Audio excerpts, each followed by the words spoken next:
바람직한 책가게의 신간 Radical Help의 공동 번역자인 박경현입니다. 네, 공동 번역자 이태인입니다.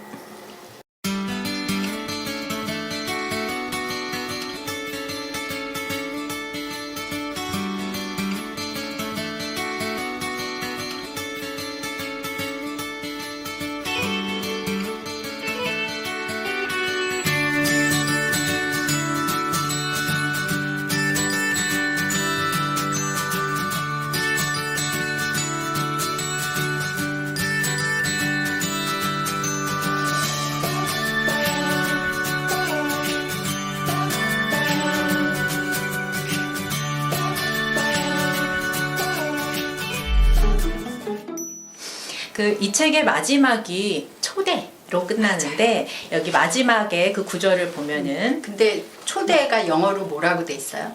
invitation이라고 돼 있는 거예요. 선생님 영어 발음 좋으시잖아요. 한번 해보세요. invitation? invitation. 네. 네. 초대의 핵심이 뭐였죠? 네, 그 초대에 그 부분을 좀 읽어드릴게요. 그 마지막 구절을. 이 책은 우리 역사와 현대의 경험에 뿌리를 두고 있는 이런 도움의 전통에 동참해달라는 초대장이다. 우리는 무엇을 해야 할지 안다. 이렇게 돼 있는데 여기서 말하는 그 무엇, 저자가 말하는 그 무엇, 그거 대안이 되겠는데요. 요 얘기가 이제 3부에 좀 나오죠. 그렇죠. 3부를 저도 좀 복습을 여러 번 했어요. 그러면서 우리나라 현실에 비추어서 성찰하고 그랬는데 그 사람이 말하는 대안은 기존에 있는 현재 복지제도를 다 없애고 뒤집어 엎어서 새 판을 짜자, 그런 건가요? 레디칼이? 그런 얘기는 아닌 것 같아요. 그쵸? 그러니까 네. 지금 있는 그 굵직굵직한 제도들 이걸 다 뒤집어짜 뭐 이런 건 아닌 것 같고요. 그래서 무슨 수급제도, 국민연금, 의료보험 뭐 이런 걸 다 없애자 이런 얘기는 아닌 것 같아요. 그렇죠. 네. 그러나 그것이 다 하지 못하는 어떤 허점들을 기존에 하던 식으로 땜빵 해서는 안 되니까 요건 요대로 두고 이제는 다른 관점의 접근이 필요하다. 그런 거죠. 그런 것 같아요. 제가 잘 이해하고 있네요. 그래서 그 서비스의 내용이랄까, 그 레디컬한 복지 서비스의 내용, 그게 네. 어떤 것들이었죠? 이 책에 이제 그림이 있어요. 그림에 보면 아주 정말 잘 제시되어 있는데요. 제가 여러분들께 보여드리면 3부의 첫 페이지에 256페이지에 이렇게 그림으로 나오거든요.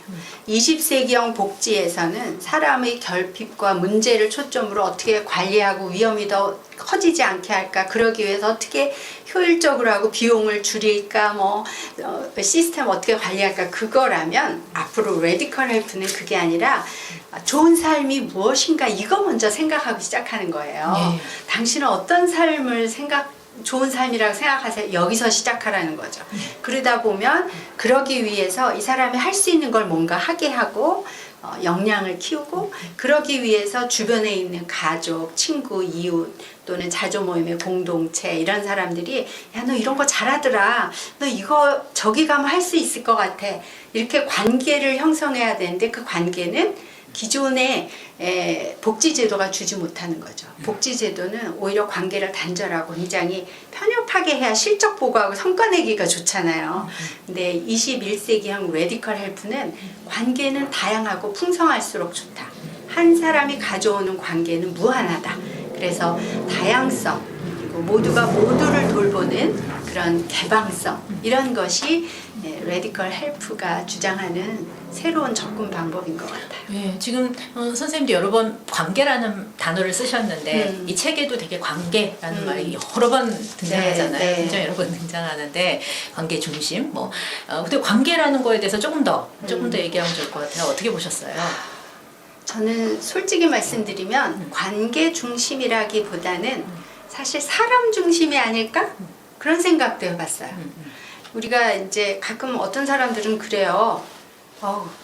그런 관계를 어떻게 다 관리하고 사세요? 저 사람은 관계가 무지 넓어. 난 저 사람하고는 관계가 좋지 않아. 이러잖아요. 그래서 그런 의미에서 볼 때 저자가 말하는 관계 중심은 그런 관계보다는 사람 중심이라는 생각을 제가 해봤는데, 아무튼 사람을 중심으로 한 관계를 이렇게 폭넓게 보는 거고, 사실 그 관계에는 사람과 사람의 관계, 사람과 제도의 관계, 보통 사람과 전문가나 행정가의 관계, 심지어 물리적 관계, 물리적 환경, 자연환경까지 다 포함하는 그런 넓은 관계, 그런 것인 것 같아요. 네. 그래서 저도 다시 읽어보고 싶네요. 그러니까 그래서 저도 관계라는 말이 그 원래 사회복지 실천하는 데 있어서는 되게 기본적인 어떤 그런 거잖아요. 그런데 그리고 우리가 관계라고 말할 때는 사회복지사와 그 다음에 뭐 당사자, 수혜자와의 관계 이런 걸 흔히 생각하기 쉽고 그 다음에 뭐 자조 모임 이런 거를 생각해도 그 안에 관계를 생각해도 당사자끼리만의 어떤 관계 이런 걸 생각하기가 쉬운데 관계, 연대 이런 걸 생각하기가 쉬운데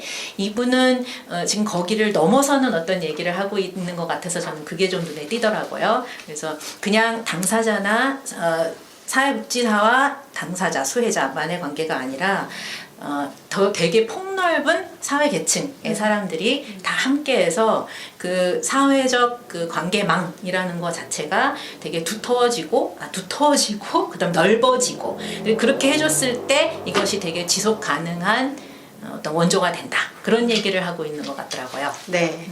이거 번역하시면서 이해도 잘하셨네요.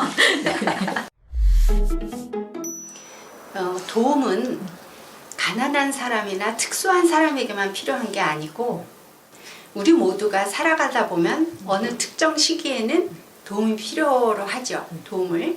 그런 측면에서 앞으로 모두가 행복한 복지사회라는 것은 너는 가난하니까 도움이 필요해. 너는 장애인이니까 도움이 필요해. 이렇게 규정하는 것이 아니라 누구나 도움이 필요할 때 도움을 받도록 하는, 그래서 도움 또는 도움을 받던 사람이 누군가에게는 다른 도움을 주기도 하는 이런 시대로 가야 된다는 점이 저는 공감이 많이 됐어요. 네, 그래서 저자가 말하는 그 관계, 자꾸 폭넓어지고 두터워지는 그 관계라는 거에 들어오는 사람들이 이렇게 레이블을 달고 들어오는 게 아닌 거라는 거잖아요. 그러니까 그렇죠. 나는 수혜자, 너는 주는 사람, 나는 자원봉사자, 너는 뭐 이런 식으로 같이 하는 게 아니고 그냥 함께하는 사람들 이렇게 어떻게 보면 풀어 헤치는 것 같은 그렇죠. 그런 접근이 굉장히 매력적으로 다가왔던 것 같습니다. 맞아요.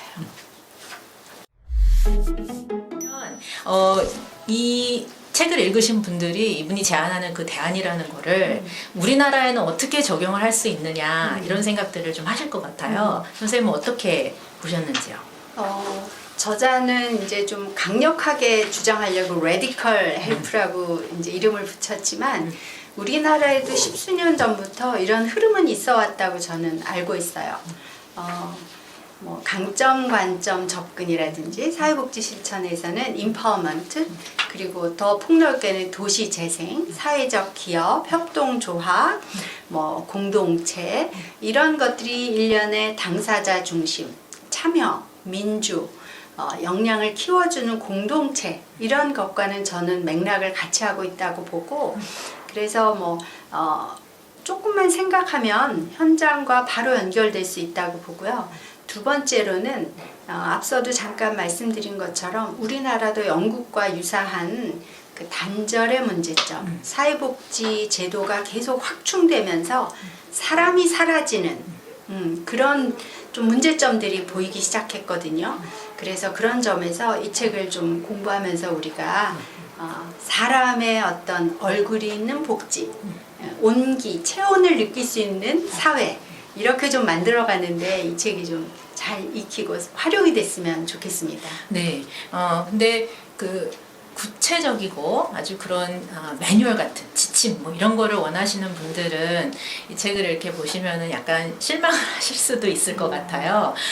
근데 이 저자가 하는 얘기는 제 생각에 당사자의 삶에서 되게 멀리 떨어져 있는 그런 사람들의 머리에서 나온 어떤 아이디어 이런 거를 상명하달식으로 이렇게 막 전달해가지고 획일적인 양식이나 이런 거에 너무 이렇게 거기에다가만 초점을 맞추면서 서비스를 진행을 해 나가다 보니 지금 선생님 말씀하신 것 같은 어떤 파편화, 분절화 이런 게 막 일어나고 그러잖아요. 근데 그런 거로부터 좀 떠나자. 사람 중심으로 지금 말씀하신 것처럼 사람 중심으로 좀 해보자 이런 얘기들을 하고 있는 것 같아서 네, 좋습니다. 우리가 쉽게 생각하는 매뉴얼이라든지 이제 구체적인 지침이 없는 것은 아니에요. 여기 3부에 보면 원칙과 프로세스, 과정들이 나오거든요. 거기에 보면 누구와 함께 할지를 결정하고 생각하고 성찰해서 가능한 한 많은 아이디어를 모으고 당사자가 반드시 참여해야 되고 어떤 그림을 가지고 출발하지 않는 것, 이런 여러 가지 지침이 나오고, 그 다음에 그것을 이제 소셜 디자인이라는 게 뭐냐면 이렇게 생각한 걸 프로토타입을 만드는 거예요. 그래서 바로 시행하자. 그래서 생각만 있어도 안 되고 제도만 있어도 안 되고 생각하고 시행하고 수정하고, 여기에 또 디지털 기술이 들어가는 이런 것들이 3부에 자세히 설명이 되니까 독자들이 3부를 좀 찬찬히 읽으시면 사실은 지침을 저는 충분히 발견하실 수 있을 거라고 생각합니다. 네. 그 저자가 맨 끝에 초대에 쓴 구절을 제가 한번 읽어볼까 해요. 343페이지에 보면 이런 문장이 있어요. 복지국가를 재설계한다고 해서 우리의 모든 문제가 해결되는 것은 아니다. 복지제도가 아무리 훌륭해도 심각한 불평등이나 양질의 일자리 부족을 개선할 수는 없다. 그러나 좋은 삶에 대한 비전과 모두의 역량 개발 지원에 기초해서 세워진 새로운 시스템은 상당한 차이를 만들 수 있다. 영어 표현에서는 make a difference. 이 표현이 굉장히 의미 있는 것 같아요. 우리말로 바꾸면 효과성이 있다, 효과적이다 이런 뜻인 것 같은데, 그래서 이 이제 저자가 아주 이 책의 맨 끝 문장이 이거예요. 이 책은 우리 역사와 현대 경험에 뿌리를 두고 있는 이런 도움의 전통에 동참해달라는 초대장이다. 누구의 허락을 기다리지 말고 우리 동참하자, 이렇게 얘기를 하는데요. 사실 우리나라도 오래전에 두레, 개, 향약 이런 전통이 있잖아요. 그러니까 저자의 끝말이 저는 딱 저한테 바로 오는 거예요. 그래, 우리도 전통이 있지, 남의 거가 아니야, 해보자, 그런 생각이 났습니다. 이분이 약간 선동하는데 아주 그런 재주가 있는 분이신 것 같아요, 이 저자가. 테드 네. 영상 보고 확실해요. 네, 저도 이걸 책을 번역을 하면서 저도 처음에는 되게 이렇게 거시적인 안목을 가지고 어떤 문제점들을 되게 잘 짚어나간다. 그래서 뒤에 책의 중후반으로 가면서 되게 그런 거창한 어떤 해법을 딱 제시를 해줄 줄 알았거든요. 근데 제 눈에는 그 해법이라는 게 되게 어떻게 보면 작고 어떻게 보면 되게 단순하게 이렇게 보이기도 하더라고요. 그래서 저 약간 실망 비슷한 걸 했었는데, 근데 찬찬히 보니까 이 사람이 답을 내가 알고 있으니 여기 이거 답이 있으니 이걸 하라 이렇게 말하는 것 같지가 않고요. 그런 것 같지가 않고 뭔가 새로운 거를 일단 해야 된다. 새로운 걸 자꾸 실험이라는 말을 자꾸 쓰는데, 그 실험이라는 말에서 주는 어떤 설레임 같은 게 저는 약간 있더라고요. 설레임. 네, 그런 게 있더라고요. 그래서 이게 어떻게 될까? 이 실험을 해봤을 때 어떻게 될까? 뭐 이런 거 있잖아요. 그래서 우리 지역사회에서도 내가 한번 해보면 이게 어떻게 될까? 막 이런 생각이 들고, 이 사람이 선동을 굉장히 잘하는 것 같아요. 저도 두근두근해지는데. 네, 그래서 해보면 좋겠다. 그래 안 돼도 그럼 또 배우는 그렇지. 거야. 또 그게 하는 거야. 또 하는 거야. 프로토타이핑이죠. 네, 그래서 저는 그런 마음이 막 들어가지고 다른 분들도 이 책을 읽으시는 다른 독자분들도 그런 자극을 되게 많이 받으실 수 있을 것 같다는 그런 생각을 했습니다. 그러네요. 여기저기서 이 책을 읽으시는 분들이 혼자 읽지 마시고 주변에 같은 고민을 하는 또는 같은 일을 하는 분들하고 3, 4, 5 모여서 책 읽고 같이 토론하고 그 현장에서 또 새로운 걸 실험하는 그런 시도들이 여기저기서 많이 일어났으면 좋겠습니다. 저도 설레는데요. 책이 얇지는 않은 책인데, 두꺼운 책인데 1부에서 복지제도, 현재 복지제도가 가지고 있는 문제점들, 2부에서 5군데에서 했던 실험의 내용, 그 3부에서 마지막으로 공통적으로 레디컬 헬프가 가지고 있는 원칙과 접근 방법, 이런 것들을 제시하고 있고, 그것을 관통하는 것이 관계 중심이라는 그런 정리를 해주셨네요. 저도 다시 한번 책 내용을 돌아보는 계기가 되었습니다. 감사합니다. 레디컬 헬프로 우리 모두가 다 좋은 삶을 살아가는 세상이 됐으면 좋겠습니다. 그럼 좋겠네요. 이렇게 마칠까요? 네. 감사합니다. 네.